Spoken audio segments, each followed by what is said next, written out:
Calculations कैसे करनी है आप लोगों ने आज मैं वापस करूँगा। सबसे पहले है आपका transformer 3 phase.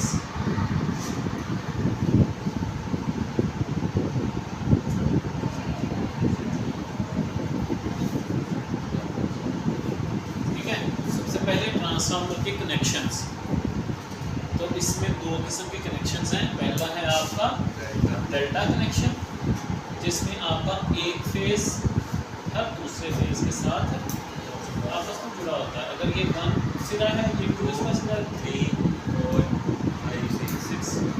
Same as it is आपने ट्रांसफार्मर को डील करना होता है 1 से 2 3, ये 3 फेज निकल आते हैं आपके। डेल्टा कनेक्शन में न्यूट्रल नहीं होती, सिर्फ और सिर्फ 3 फेज होते हैं। ठीक है, तो तीनों फेज़ों को आपने कनेक्ट कैसे करना होता है। अगर हम नंबरिंग की बात करें तो देखो 1 2 3 4 5 6, ये नंबरिंग। पहला सिरा किसके साथ जुड़ा होगा? 6 के साथ। पहला सिरा जो होता है वो आपका 6 सिरे के साथ जोड़ के आपने यहाँ से एक फेज़ निकाल लिया होता है। ठीक है, उसके बाद दूसरा सिरा तीसरे के साथ जुड़ा होता है। देखो ज़रा, ये इसके साथ जोड़ के मैंने एक फेज़ ये निकाल लिया। चौथा सिरा पाँचवें के साथ जोड़ के एक सिरा मैंने ये वाला निकाल देना है। तो देखो ये आपके बन गया ट्रांसफार्मर का डेल्टा कनेक्शन। ट्रांसफार्मर की वाइंडिंग जो है डेल्टा में कनेक्ट होगी। इसमें आपके 3 फेज होते हैं, न्यूट्रल नहीं होते। ठीक हो गया। ये आपकी जो मोहल्लों में लगे होते हैं ना डिस्ट्रीब्यूशन ट्रांसफार्मर, डिस्ट्रीब्यूशन में 11 kV इसको इनपुट मिल रही होती है और आउटपुट ये दे रहा होता है आपको 440 या 220। 11 kV को 440 या 220 में कन्वर्ट कर रहा होता है। ठीक है, अब इसकी प्राइमरी कैलकुलेशन भी करके निकालते हैं, इसकी सेकेंडरी करंट वगैरह कैसे निकलती है, इसकी टर्निंग कितनी होगी, किस हिसाब से होगी, मैं सारी करता हूँ। अच्छा, नेक्स्ट है इस कनेक्शन के बारे में कहते हैं कि इसके लाइन वोल्टेज जो होते हैं और फेज वोल्टेज दोनों सेम रहते हैं, यानी कि इसके हर एक फेज में लाइन वोल्टेज पूरे होते हैं। इसका मतलब है कि अगर लाइन वोल्टेज आपके 11 kV है तो इसके हर एक फेज में 11 kV ही होंगे, यानी कि 11 kV इस फेज पर है, 11 ही इस पर है, 11 ही इस फेज पर है। हर एक वायर में 11 kV है। क्लियर यहाँ तक? इसमें लाइन वोल्टेज और फेज वोल्टेज सेम होते हैं, जबकि करंट जो होती है लाइन करंट वो फेज करंट से √3 गुना ज़्यादा होती है। ठीक है, फेज करंट से √3 गुना ज़्यादा होती है। तो अगर आपने फेज करंट फाइंड आउट करनी होती है तो फेज करंट क्या होती है, √3 का मल्टीप्लाई इधर आके क्या जाएगी, डिवाइड हो जाएगी। तो लाइन करंट को आपने √3 से डिवाइड कर देंगे तो आपके पास का फेज करंट निकल आएगा। इस चीज़ की समझ आ गई? अच्छा, नेक्स्ट है आपका स्टार कनेक्शन। स्टार कनेक्शन क्या होता है कि हर एक फेज जो होता है इनका एक एक सिरा कॉमन होता है, उसको कॉमन करके एक न्यूट्रल बना ली जाती है और बाकी सिरे एज इट इज फेज और ये एक फेज, 3 फेज आपके निकल आते हैं। 3 फेज होते हैं और एक से क्या होता है आपकी न्यूट्रल होती है। नजर आ रहा है?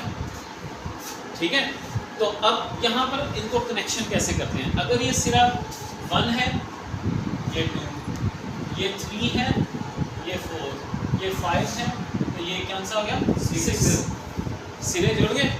यानी कि इस वाइंडिंग का वही तरीका अगर मैं आपको सिखाऊं 1 2 3 4 5 और ये 6, तो इन वाइंडिंग्स में कौन कौन सा सिरा जुड़ा हुआ है, देखो 2 4 6 2 4 6। देखें ये कॉमन हो गया, तीनों कॉमन हो गए सिरे। तीनों को कॉमन करके इसको बना लिया जाता है न्यूट्रल, जबकि बाकी सिरे जो है एज इट इज फेज ये फेज। ठीक है, ये ट्रांसफार्मर के कनेक्शंस हो गए। ट्रांसफार्मर की 3 फेज ट्रांसफार्मर जो आपका डिस्ट्रीब्यूशन ट्रांसफार्मर गलियों में लगा होता है, उसकी वाइंडिंग्स, एक वाइंडिंग, दूसरी वाइंडिंग, तीसरी वाइंडिंग, 3 कॉइल होते हैं उसमें, तीनों को इस तरह आपस में जोड़ के वाइंड कर दिया जाता है। जबकि इसी को अगर हम दूसरी तरीके से देखें इस वाइंडिंग को, अच्छा इसमें क्या होता है, स्टार में लाइन करंट और फेज करंट जो होती है वो आपकी सेम होती है। लाइन करंट और फेज करंट होती क्या है, लाइन वोल्टेज और फेज करंट होते क्या है? लाइन टू न्यूट्रल के दरमियान पाए जाने वाले वोल्टेज होते हैं वो आपके फेज वोल्टेज होते हैं, और वहीं पर आपकी फेज करंट पाई जाती है। जबकि लाइन टू लाइन जो आपके वोल्टेज होते हैं वो आपके 3 फेज होते हैं, लाइन वोल्टेज कहलाते हैं, जो 440 होते हैं। ठीक है, अच्छा जी, यहाँ पर है लाइन वोल्टेज जो होते हैं वो आपके अंदर 3 गुना ज़्यादा होते हैं फेज वोल्टेज से। तो अगर आपने फेज वोल्टेज मालूम करने हो तो लाइन वोल्टेज को √3 से डिवाइड करेंगे तो आपके फेज वोल्टेज आ जाएंगे। नेक्स्ट है, इसी को दूसरे तरीके से अगर आपने संभल करना हो मोटर में कनेक्शन कैसे, तो स्टार डेल्टा कैसे वाइंड होती है। देखिए 3 फेज हैं आपके पास, 1 2, ये कौन सा है कनेक्शन, डेल्टा है सर। 1 2 3 4, ये सिरों के नाम एग्जाम्पल दे रहा हूँ मैं, आपने ये सिरों के नाम रख दिए। पहला सिरा किसके साथ जुड़ा हुआ है, सट्टे के साथ, सट्टे के साथ जुड़ गया। दूसरा सिरा किसके साथ जुड़ गया, चौथा सिरा किसके साथ, ये आपका एक फेज बन गया, ये आपका दूसरा फेज आ गया, ये आपका आ गया तीसरा फेज। देखिए इसमें आपको न्यूट्रल नहीं है, ये आपका डेल्टा कनेक्शन जुड़ गया। क्लियर, ये आपकी मोटरों में भी यही कनेक्शन होता है। जैसे आपके जो 3 पॉइंट्स होते हैं 1 2 3 1 2 3, ये सिरे होते हैं। अगर मैं इसको लिखूँ 1 2 3 4 5 और ये 6, पहला 6 के साथ, दूसरा तीसरे के साथ, चौथा 5वें के साथ, ये इस तरह आपका जुड़ा होता है। सेम एज इट इज अगर हम स्टार की बात करें तो स्टार में आपके अगर 3 फेज हैं 1 2 3, 3 फेज हैं आपके। तीनों फेजों का देखिए 2 4 6 सिरा जुड़ा हुआ है, 2 4 और ये 6 जोड़ के ये न्यूट्रल बन जाती है आपकी, और ये आपका आ गया एक फेज, ये आपका दूसरा फेज, ये आपका तीसरा फेज।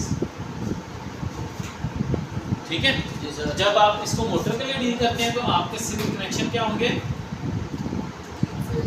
तीनों फेजों को कॉमन कर दिया, एक फेज दूसरा फेज तीसरा फेज आप इसके साथ लगा दें, तो ये आपका स्टार में कनेक्शन जुड़ जाता है।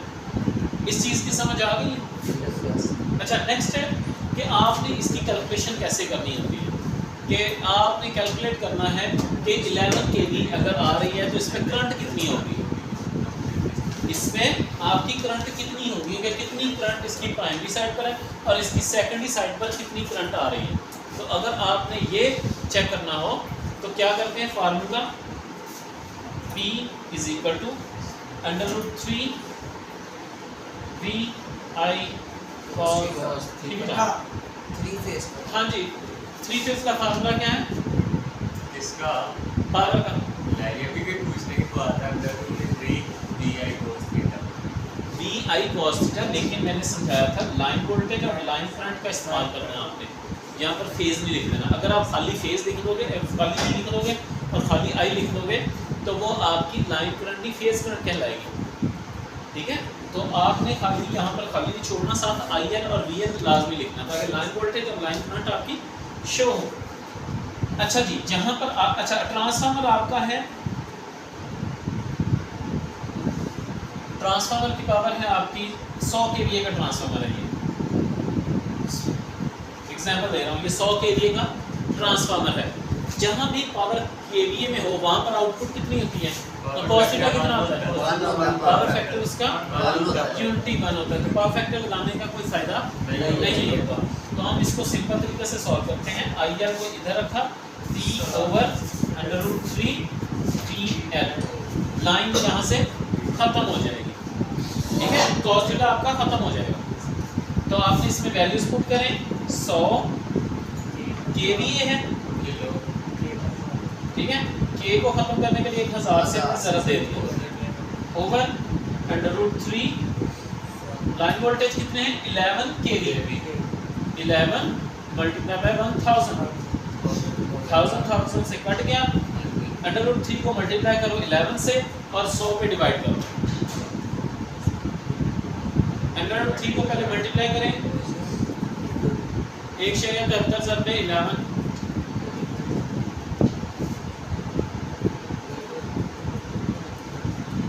पहले इसको इससे ज़रा 5.25 एम्पियर, यानी कि इसकी प्राइमरी पर इतनी करंट होगी इनपुट पर, यहाँ पर उसकी प्राइमरी साइड पर 5.25 एम्पियर करंट चल रही है। ये है इसकी लाइन करंट। ये कौन सी है? इसकी लाइन करंट। और अगर हम इसको डील करेंगे पर फेज करंट में, तो हम क्या करेंगे 5.25 डिवाइडेड बाय √3, तो कितना आ रहा है? फॉर्मूला याद है ना, लाइन करंट जो होती है आपकी डिवाइड हो जाती है पर फेज करंट, आपने मालूम करिए तो लाइन करंट डिवाइड हो जाती है √3 से। 3.03 एम्पियर जो है आपके ये पर फेज करंट चलेगी और ये आपकी चलेगी लाइन करंट। यानी कि हर एक फेज में जो 3 फेज आपके चल रहे हैं 1 2 3, इन तीनों फेजेस में हर एक फेज में 3.03 एम्पियर करंट चलेगी, इसमें 3.03 करंट चलेगी, इसमें 3.03 चलेगी इसमें, और इनकी कॉम्बिनेशन जो होगी करंट टोटल जो लाइन करंट होगी वो आपकी कहलाएगी 5.25 एम्पियर। अब समझ आ गई? हर एक फेज में जो आपने प्राइमरी साइड पर डीए लगानी होती है, कितनी लगानी होती है? जो डी प्राइमरी पे लगी होती है ना, उसकी इनपुट पे आ रही होती है, तो वो डी जो होती है एक जो होती है वो कम से कम अगर 3.05 है तो उसको 4 एम्पियर तक कर लें, 5 तक कर लें, 4.5 एम्पियर तक कर लें, इतनी करंट कैपेबिलिटी होनी चाहिए कि वो कंडक्टर उसमें से इतनी करंट पास आउट करवाए, क्योंकि जब शॉर्ट सर्किट होता है तो करंट नॉर्मल से डबल ट्रिपल हो जाती है। तो इस काबिल होना चाहिए, अगर कहीं से शॉर्ट सर्किट हो तो फ़ौरन डीए मेल्ट हो जाए, इस काबिल होना चाहिए सर्किट। अगर डी मेल्ट नहीं तो इसका मतलब ये होता है कि आपका सर्किट, आपने कनेक्शन जो बनाया है, जो आपने उस डी लगाई है वो बेकार है, उसका कोई फ़ायदा नहीं है। डी रेयर में होती है फ्यूजिंग एलिमेंट। फ्यूजिंग एलिमेंट ये होता है कि अगर कोई फॉल्ट क्रिएट हो या करंट बढ़े तो उस हीट की वजह से फ़ौरन से पहले वो ट्रिप मतलब सर्किट को तोड़ दें। अगर आप एक घर में सिक्योरिटी के लिए फ्यूज़ लगाते हैं कि शॉर्ट सर्किट से बचाए आपको, और वो फ्यूज़ आपकी शॉर्ट सर्किट होने पे मेल्ट ही नहीं होता, तो उसको लगाने का कोई फ़ायदा है? तो उसने तो पूरी वायरिंग जलाई देनी है ना। तो हमें कैलकुलेट करके उसकी करंट के मुताबिक का वायर सेंटर जो उसमें वायर लगानी है वो लगानी है, ताकि जब कोई फॉल्ट आए, कोई शॉर्ट सर्किट हो तो वो फ़ौरन ट्रिप हो जाए। इस चीज़ की समझ आ गई? अच्छा, अब इसकी आ जाते हैं सेकेंडरी पर। सेकेंडरी पर इसकी करंट क्या होगी? सेकेंडरी स्टार कनेक्शन है। स्टार कनेक्शन में लाइन करंट और सेम फेज करंट सेम रहती है, यानी कि जो लाइन करंट होगी वही उसकी फेज करंट होगी। हम इसकी लाइन करंट मालूम कर लेते हैं इस जगह पे।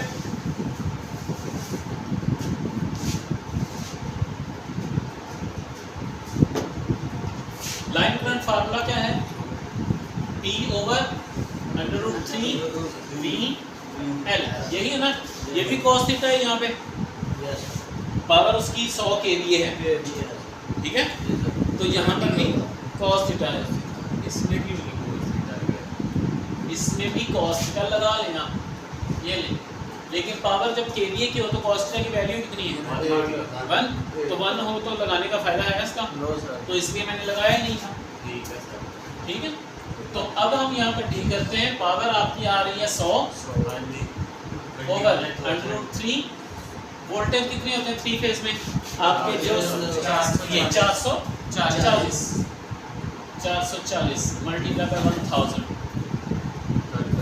तो पावर केवीए में के के जगह 1000 आ गया। 440 ज़रबे √3 पहले करें, उसको जो आंसर आएगा 10,000 कितना आएगा? 1 लाख पे आप उसको डिवाइड कर दें।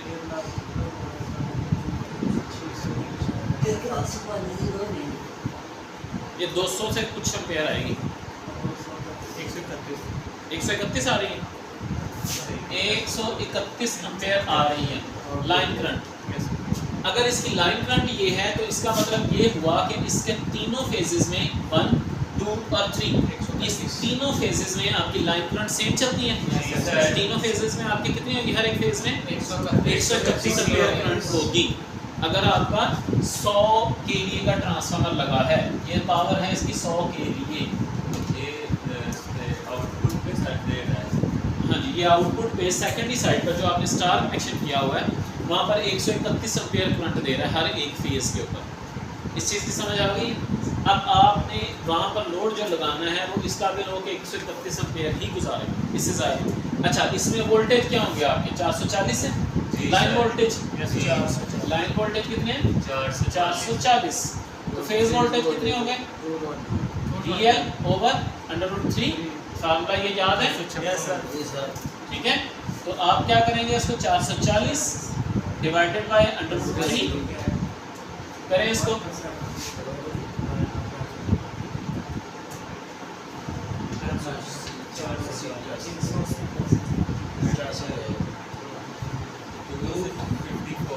टू 54 ये इसके सिंगल फेज के वोल्टेज होंगे, ये इसकी फेज की करंट होगी। समझ आ गई इस चीज़ की? यानी कि अगर आपको ट्रांसफार्मर के बारे में कोई भी कैलकुलेशन आपने करनी हो कर लेंगे। नंबर ऑफ टर्न्स इसके रेज कर दूं, नोट तो नहीं करना।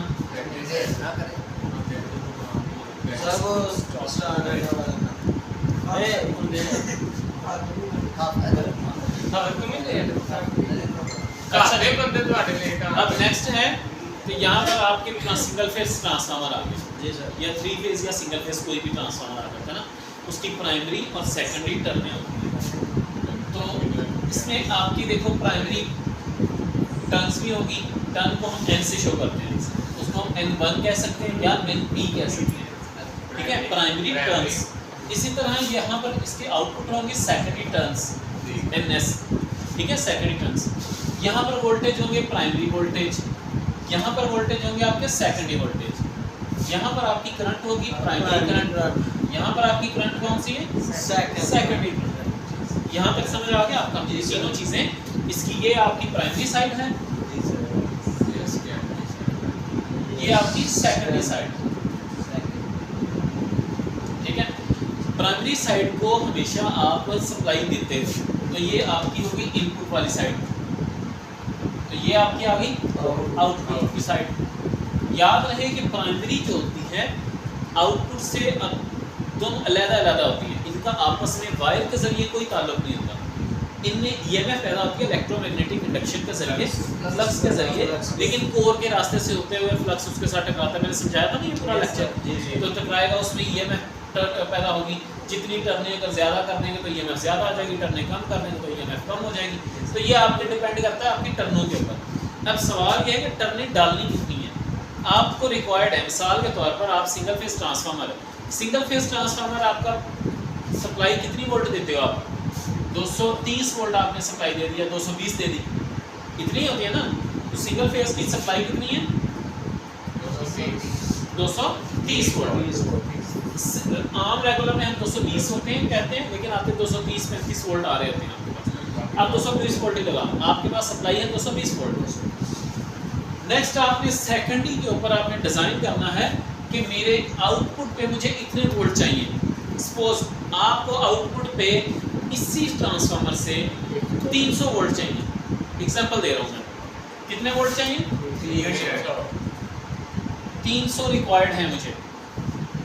ठीक है, अब आपने प्राइमरी की टर्नें जो हैं वो अपने अंदाजे से या पहले ही डली हुई हैं, वो टर्नें डली हुई हैं 100 टर्न्स डाली हैं प्राइमरी साइड पर। अब कितनी टर्नें डालनी हैं कि सेकेंडरी के ऊपर मुझे 300 वोल्ट पूरे मिले? अब वो टर्नें कितनी होनी चाहिए आपने ये कैलकुलेट करना होता है कि कितनी टर्नें डालूं कि सेकेंडरी पर मुझे वोल्टेज 300 मिल जाएंगे, ये मुझे रिक्वायर्ड है।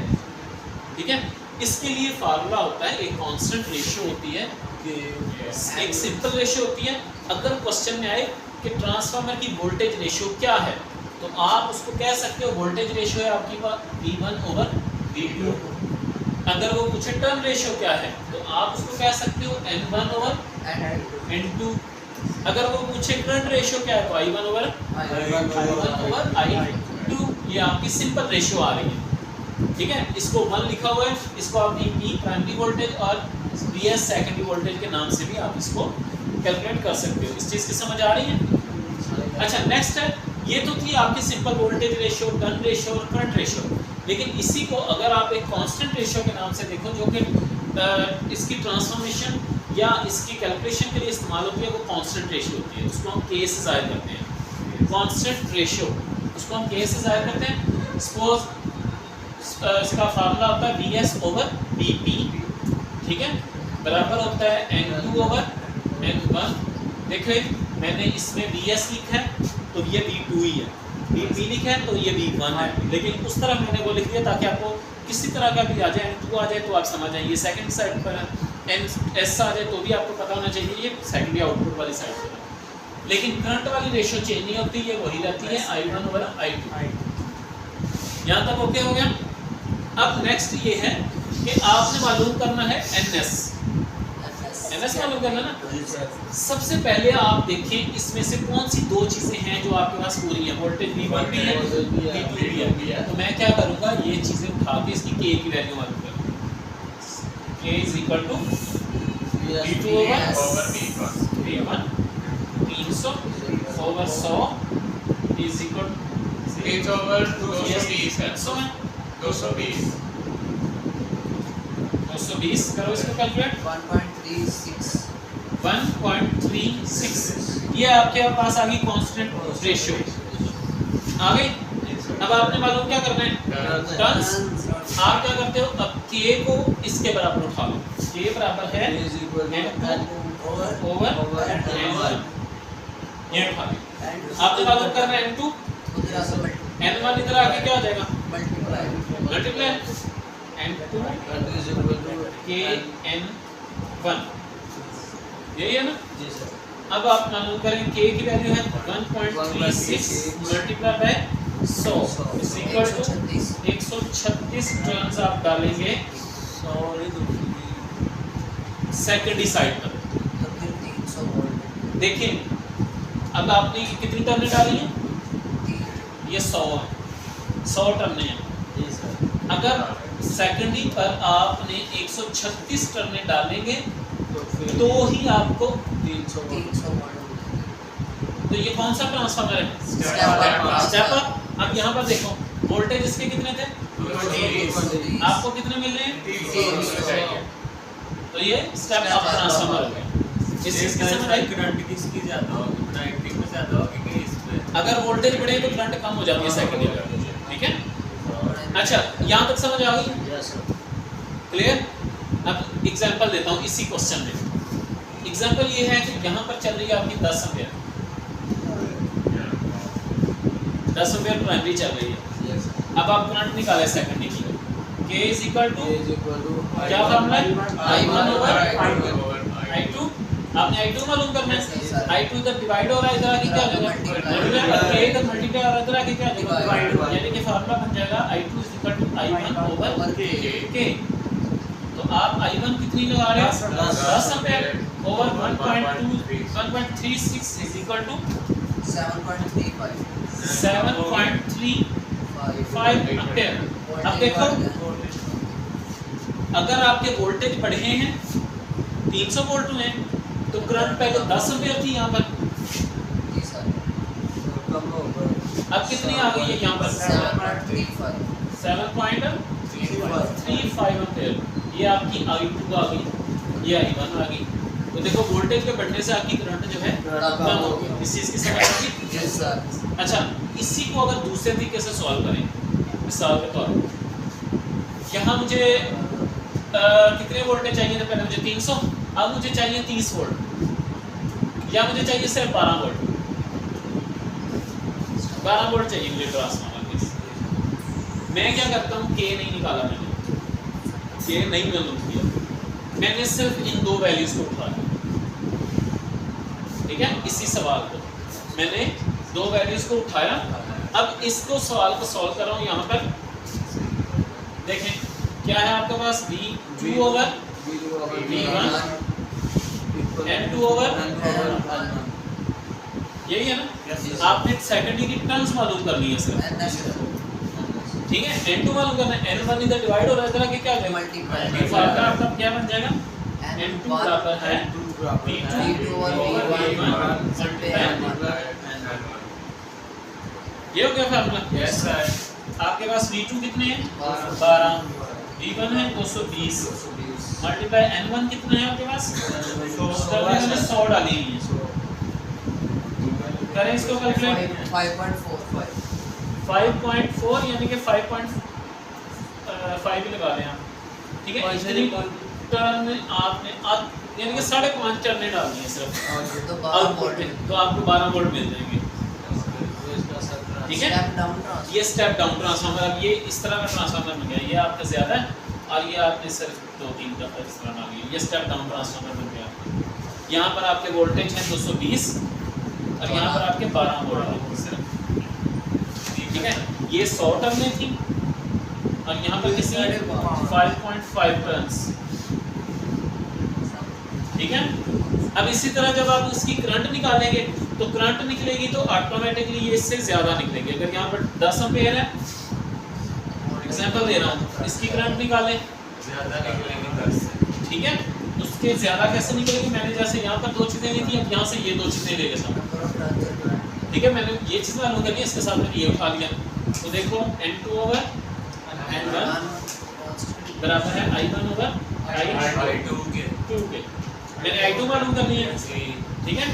I2 इधर आ जाएगी, बाकी चीज़ें उधर चली जाएंगी, I2 इधर N1 ओवर N2 हो जाएगा मल्टीप्लाई I1 हो जाएगा, ठीक है। देखें N1 इधर डिवाइड होगा, उधर जाके ज़रा हो गया, N2 इधर मल्टीप्लाई और इधर आके डिवाइड हो गया, और I1 इधर मल्टीप्लाई था, इधर ही रहेगा, ठीक है।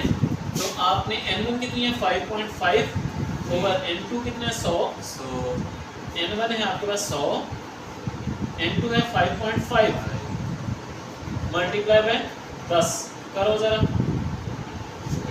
100 तक़सीम 5.5 हाँ जी 181। देखिए कितने करंट का फर्क पड़ा है, सिर्फ और सिर्फ उसकी वजह से वोल्टेज आपकी कम हुए तो करंट बढ़ गई। अच्छा नेक्स्ट, अगर आपको करंट इसका निकालना आ जाए तो सेकेंडरी पेपर जब आप बाइंड करोगे तो कंडक्टर उस हिसाब से मोटा डालना है आपने, बारीक टर्न डालोगे तो कंडक्टर मेल्ट हो जाएगा, क्योंकि वो इतनी करंट को बर्दाश्त नहीं करेगा। मोटा कंडक्टर, आपको करंट चार्ट आपके पास है, केबल रेटिंग चार्ट है, कंडक्टर चिप रेटिंग चार्ट है आपके पास, वहाँ से कैलकुलेट करो जो आपका इतनी करंट को बर्दाश्त करने वाला कंडक्टर है, उस कंडक्टर की 5.5 टर्नें आपने उसमें डाल देनी है। इस चीज़ की समझ आ गई। अगर ट्रांसफार्मर की कोई कैलकुलेशन आपको करनी पड़े, आपसे पूछा जाए आपने सेकेंडरी पर ट्रांसफार्मर को बाइंड करना है, आप तुक्के से पहले 200 टर्नें डाल देते हो, सेकेंडरी पर कितनी टर्नें डालोगे वो आपने कैलकुलेट कर लेना है, लोड तो आपने सेकेंडरी से लेना है ना। बाकी वोल्टेज आपको प्राइमरी साइड पर अगर सिंगल फेज है, आपको पता है कि सिंगल फेज पर वोल्टेज 220 होते हैं, ठीक है, 230 तक होते हैं। अगर आप सेकेंडरी पे चले जाते हैं, सेकेंडरी पे वोल्टेज वो होते हैं जो आपको रिक्वायर्ड होते हैं, जो आपको रिक्वायर्ड होता है वो आप वोल्टेज सेकेंडरी पर पुट करें, के की वैल्यू मालूम कर लें, के के बाद आप क्या करते हो, जो चीज़ चाहिए वो 5 रकम उठाओ, 7 के बराबर कर लो और उठा के उसको सॉल्व करते जाओ। इस चीज़ को कर लोगे, कोई भी कैलकुलेशन आ जाए, ठीक है।